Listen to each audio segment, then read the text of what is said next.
Welcome to the newest edition of the Aggie Athletics Coaches Show, brought to you by Charles White State Farm. My name is Shawn Joy, and today we are joined with head women's basketball coach Maria Belt. Maria, how are you? Doing well, thank you. Doing good. Glad you could join us today. I know it's a busy time of the year for you guys as we're getting ramped up for season. Let's talk a little bit about when the girls got here in August and what have you guys done so far up to this point? Yeah, we got here in August, gave them a week to get settled once school started, and then we started hitting the weight room. One thing I wanted to change going into year two is we've been lifting 4 days a week consistently. Now that we're about to start playing games, we'll bring that down a little bit, but conditioning as well, a couple days a week. But yeah, we hit the weight room really hard in the preseason. So I've got a couple girls in class, and they said the first couple weeks of class they were a little sore because coach was working them. But it should be. That's good. So that's good. Well, the weight room is an important part of the program, and we're excited to see how that pans out for you guys. So you've been practicing for 4 or 5 weeks now. Mm-hmm. What do you think potentially could be some strengths for this year's team? Yeah, I know it's early, but just kind of give us it's still early, but I've learned a lot in the 5 weeks. The 5 weeks have flown by, but our inside presence is going to be what people probably notice first. We're bigger, we're stronger, we're more skilled down low. We have depth at that position, which if you would have asked me in June or July, I wouldn't have thought so, but I've had a couple pleasant surprises from a couple girls. And our inside presence it's going to be something other coaches are going to have to deal with. That'll be our first and foremost. And then on the perimeter, we're more athletic. We have way more athletes in our class this year with our group who can get downhill, who can jump, go get rebounds, who can defend, move, all those things of what being athletic in the women's game means. So athleticism and our inside presence. Nice, good. Well, that's exciting. On the flip side, what are some things so far that you guys have to work on? Yeah, we'll see if we can stretch the floor and shoot the ball. That's always that's part of basketball is can you make threes, especially in the women's game. That's the exciting part of the women's game. We'll see if we can do that. We have a couple girls that I'm leaning on to feel confident shooting the ball. That's always with girls, women, feeding them confidence even when the ball's not going in. You still have to believe that the next one's going in. You're not going to miss 2 in a row. So that'll be one thing. The other thing is we're young again. We're talented, yes, but the youth is going to show early. Can we, by January, mature and no longer call ourselves freshmen? Can we grow up right away, play better basketball sooner, and just grow up a little faster? Nice. You touched a little bit on the roster. What's the breakdown of the roster look like? Returners, newbies, transfers. What's it look like? It's very young again, like I said. So we have 9 freshmen, 2 junior college transfers, 7 returners, so 18 total. We have the transfers, both junior college girls, one from Rockford, Illinois, another one from State Fair Community College. She's from Dallas originally. Both girls played a lot of minutes. Had some time where they didn't play as many minutes in JUCO, but they have themselves something to prove. They're here at a 4-year school. I believe in them. That's why I recruited them. I think they fit our system very well. They've shown some leadership. They've played college basketball compared to a lot of these freshmen who haven't. But the freshmen, super talented group, just from top to bottom.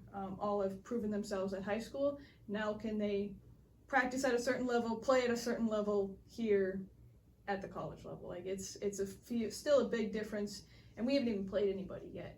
Are we actually practicing at college pace all the time? No, but we scrimmage tomorrow. We're really looking forward to that because now they'll understand hey, when you're in drills, when you're playing just 5-on-5 or whatever drill we're doing, you need to go 10 times faster, 10 times harder than what you think you're doing now. So we have Garden City scrimmage tomorrow. You guys travel up there and play. What are some of the things that you and the coaching staff just want to see out of the girls tomorrow? Continue to play hard through mistakes. That's first and foremost. We're gonna make mistakes offensively, defensively. Can we play through those and not get so down on ourselves? That's going to be huge. Next is can we execute? We have our offense this year is very free, play basketball, make reads, way more than let's look at coach and coach is going to make a play call. I wanted to get away from that, let the girls play basketball, learn motion principles. We have certain rules within our offense. Can we execute those things and be creative and just play pure basketball? And then defensively, we work on our pack line principles. Can we execute those and just eliminate mistakes and always play hard defensively, right? There's no breaks on defense. If one person messes up, you get shown out. Like, if someone's going to mess up, the defense, it's over. They're going to score. Garden City's a good program. That's why we're doing it. So yeah, just being able to play through mistakes tomorrow, play hard, and then gain some confidence, score the basketball. Gotcha. So we open up with Randall in a few weeks, and then we follow up with Heston. Yep.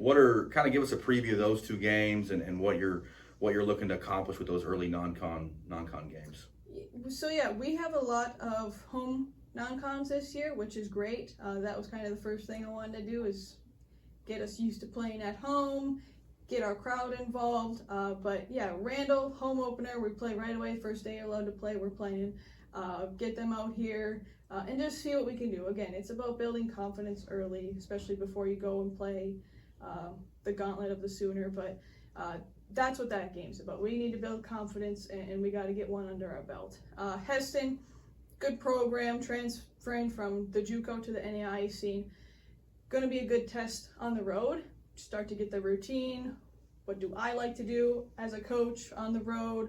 Shoot around, night before in the hotel, film. Like, a lot of those freshmen have never done a college road trip. So doing that, that's going to be the biggest takeaway, I think, from that game, is getting our routine down so we can perform better on the road come conference.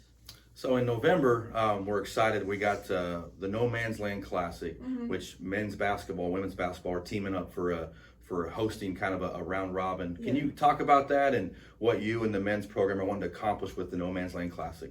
Yeah, we've talked about it even last year, but it was my first year as the official head coach last year, so it was hard to get that rolling, but it just timed out perfectly. We obviously work very closely together, men's and women's basketball programs, but to get more home games here and in a 2-day span, it's never going to be a bad thing. Like, we want to get Goodwill, Guyman, Texoma involved, get them here, get the fans here. You get to see a ton of basketball, span from, 4 or 5 different teams, with USAO, Northern New Mexico, and then University of Southwest, and then our 2 teams as well, and Southwestern Christian on the men's side.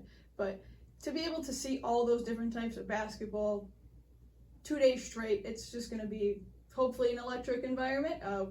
We're playing Southwest first, so hopefully we can get that one, and then we battled Northern New Mexico last year, and hopefully we can give it back to them this time. We're excited for the No Man's Land Classic. Yeah. It's going to be a fun deal, and people will start seeing more advertising about that soon. But it's going to be an exciting deal to have both teams hosting here in Anchor D Arena, and different teams from different parts of the country. And I think it's got a chance to be a really good event. So we're glad that you guys are putting that on. Let's get past that and kind of get into people always ask about Thanksgiving break and Christmas break with basketball. Yeah. What does that look like for you guys? You know, they obviously need time with their families in a way, but then you also want to keep them in shape. So what does Thanksgiving and Christmas break look like for Aggie basketball? Yeah, Thanksgiving, I like to give them 2 days off, Wednesday, Thursday, but I always like to play Thanksgiving if we can, somewhere around there, because you're still, with how big our conference is, we play conference so early, you need to stay ready. So that's what we do. We play the weekend of Thanksgiving, that Saturday. Both years I've been here, it's been an exhibition game. Get everybody reps and keep everybody in shape, like you're saying. Christmas, we don't play conference till after Christmas, a little bit later this year, so they actually get a few more days.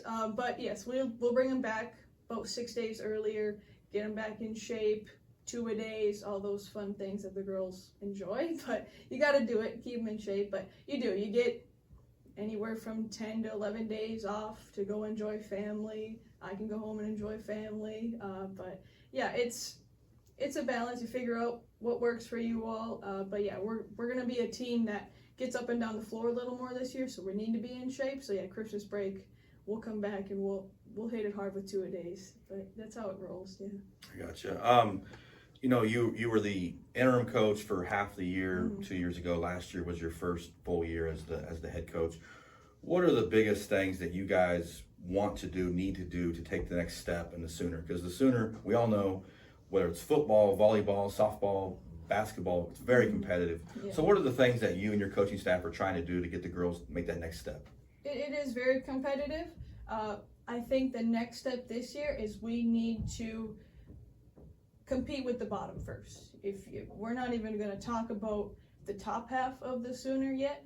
Once we can beat the bottom half, then we can talk about the next phase. And I've begun to mention that to our girls so they understand and can keep that confidence and that mentality of, okay, yeah, we're still going to play hard against the top half, but we need to perform at our highest level against the bottom, because that's where you take your strides and take your steps.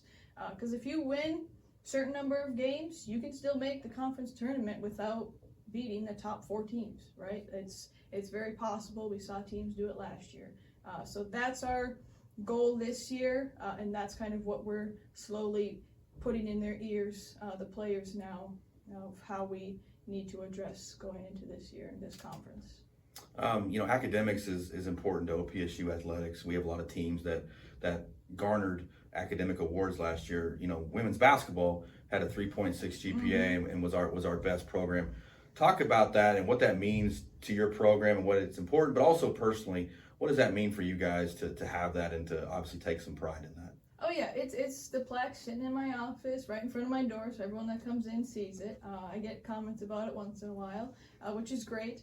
I think it's awesome. We have our study hall. We have great facilities here in the library to allow us to do such things. We able to check grades. We do weekly grade checks with the girls where they just come in.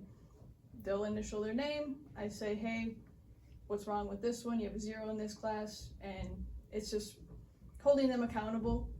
Yes, they don't have their parents around, but I'm still that authority figure when they need it, especially academically. And I want to see everybody graduate. We have 2 seniors this year set up to graduate. Super excited for when that moment comes. Not rushing it, but it is always fun to see them graduate and see where they're headed off to next. But it's always really nice to have good grades along the way. Well, your girls do a good job in the classroom. They do a good job in the community, and they're doing a good job on the court. But it's a good program, and you can tell you stress that, which is nice. Last thing before we let you go, last year we had the first Aggie basketball team alumni come back for that kind of get together. They met with the girls and stuff. What was that like for you and the girls to meet them and just be around them and kind of hear their experiences as the first Aggie team years and years ago? Yeah, that was awesome. I wish we could just have them back for just one day just so they could talk to the girls again. But they dropped a lot of good little nuggets of even just what their experience was like. Like all these girls that we have now, they don't realize how good they have it, I think. And it was really nice to hear just from their experience what they went through, how hard they played, how rough it was playing back then, things like that. So it was just really cool to hear their experiences and to see those ladies. They had matching t-shirts and they were really loud at the game. Like I think the girls really enjoyed it. I know I did, but yeah, it was great. Good deal. Well, that's all we have today. We appreciate you, and we want to say good luck tomorrow in your scrimmage, okay? Thank you. Appreciate it. That does it for the latest episode of the Aggie Athletics Coaches Show, brought to you by Charles White State Farm. We'll see you next time.